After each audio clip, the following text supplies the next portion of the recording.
Hey guys, I'm Sage Valentine and I'm back to do another review of CBS Survivor Season 32, Brains vs. Beauty vs. Brawn 2, Koah Rong. Right now I'm going to review episode number 3. So now we realize, well, I realize and I'm sure that her tribesmates realize that you cannot underestimate Debbie. Debbie may be kooky, Debbie may be weird, but that chick is a master strategist. And everything went according to plan. And I really think she went so far as to throw that immunity challenge just to make sure that everything went according to plan.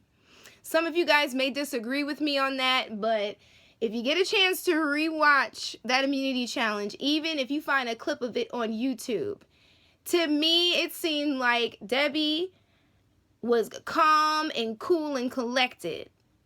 If anything, Sydney was shaking, wavering, a little nervous. Even as Jason was guiding her, you could tell if she made the wrong move, that ball was going to go right through the hole. And it just seemed to me like Debbie was just moving slow. And then she kept hovering over that final circle. And Sydney almost lost the ball for a minute or so there, and the next thing you know, it's in the hole and the Brawn Tribe won. And I'm just like, how the heck did the Brawn Tribe win? But go Brawn Tribe, but still, like, whoa, this is crazy. But I figured in this episode, one tribe was going to throw a competition. I wasn't sure if it was going to be the Beauty Tribe or the Brains Tribe.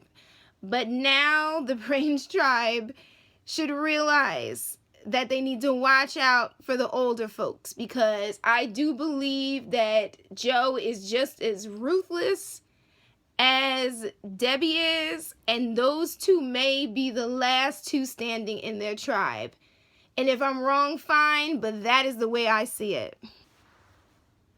Okay, so I'm happy that the Brawn Tribe run the immunity challenge, but I am annoyed with them because they were doing a lot of crazy things during this episode. Number one, Scott ran and told Alicia that he gave her a vote because he didn't want to give Jennifer a vote because they made some sort of deal.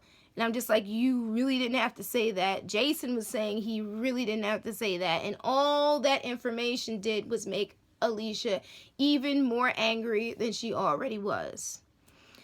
Then Scott goes to Jason and is just like, I feel like we made a mistake. We should have voted out Alicia. Duh. But you can't change that. Like, you guys made your bed. Now you're going to have to lie in it.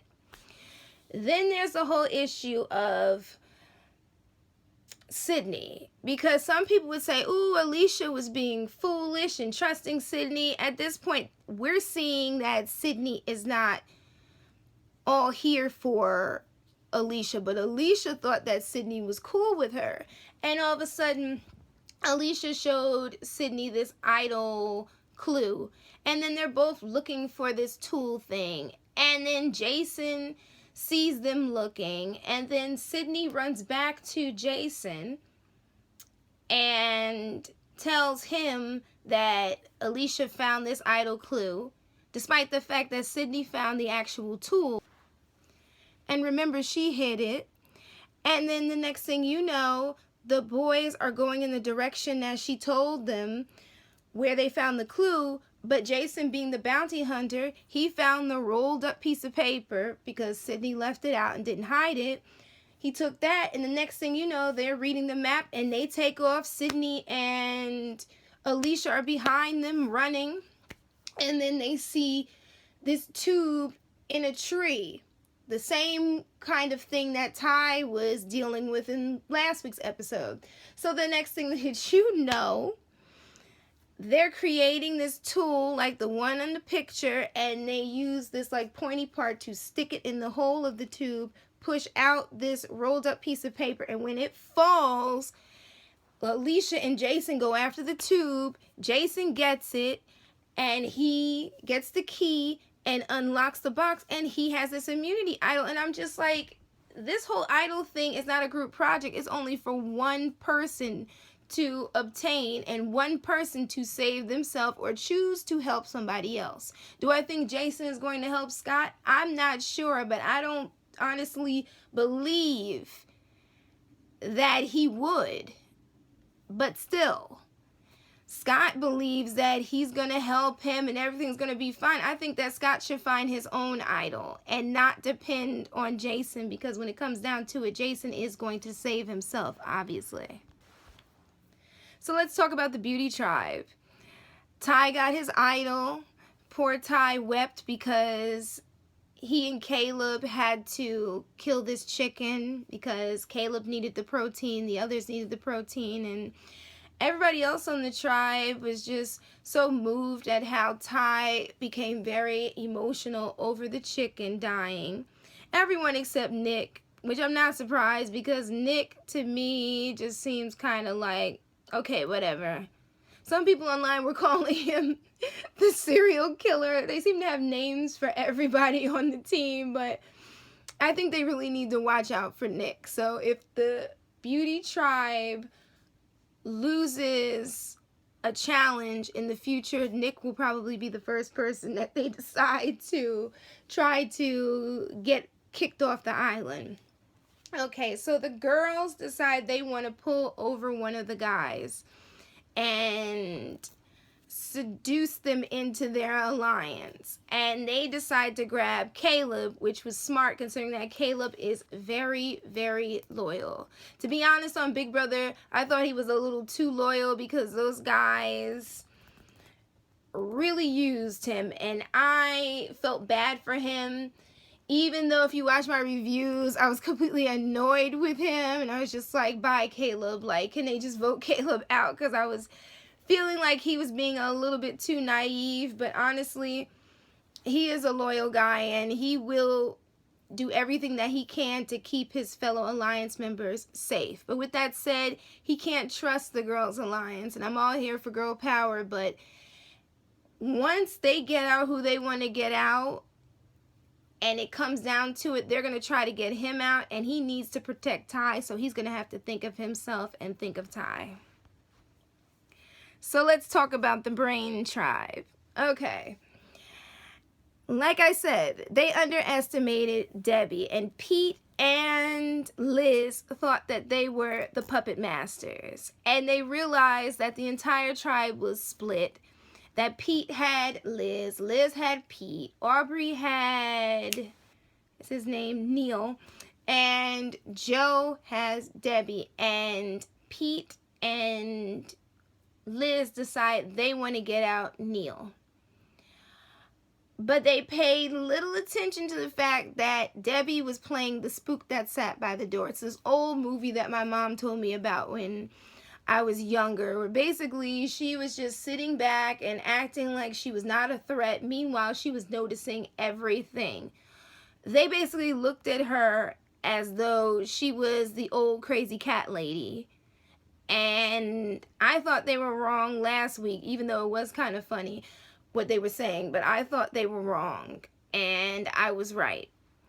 So all of a sudden, Pete hatches up this weird plan that they're going to be the puppet masters, and they're going to split the vote, and then they're going to make sure to get Neil out of the game. And it was crazy because they decide to go over to Debbie and to Joe and tell them that they're going to vote for, I believe it was Aubrey, and then they were going to try to split the votes. I was completely confused by what they were talking about, but pretty much I got the part about splitting the votes. So then, basically, everybody played the immunity challenge, and as I said, Debbie threw that mess. It is what it is, but I really believe she threw it. So the winner was, again, the Beauty Tribe. And then, surprisingly, the Brawn Tribe got number 2. So Liz and Pete figure out that this loss is a win for them because they can get rid of Neil or Aubrey. Meanwhile, Debbie's just like, no. She's like, we're going to split up that alliance between Pete and Liz. And she starts hatching her plan, and she's able to get Neil and Aubrey on her side. But Neil and Aubrey, for some reason, feel like they want to get rid of Pete because Pete can't be trusted. But somehow, some way, Debbie was able to convince them that Liz should go before Pete. And some people on, I think it was Twitter, were like, no, Pete should go before Liz. I'm like, no, they need Pete because they need to win challenges. And without Liz, Pete has to choose a side or basically just float out by himself. And yes, Pete is a master manipulator, but at this point, he's vulnerable. Now they better hope that he doesn't get any sort of advantage, such as an immunity idol or any clues or anything, because if he does, they're in big trouble. So the vote came down to 2 for Aubrey, 2 for Peter, and 2 for Liz. And then it was basically a 3-way tie, and they needed a tiebreaker. So Debbie and Joe were asked to vote again, and they both voted Liz out, and Liz went home. So I don't know what's going to happen next week, but I am putting my support behind Alicia, Ty, Caleb, and Debbie, to name a few. So I guess that's about it. I'm Sage Valentine. In the comments below, let me know who your favorite players are, who you want to win, and what you think of the season so far. So that's about it, guys. I love you all. Bye, guys. See you next week. Bye.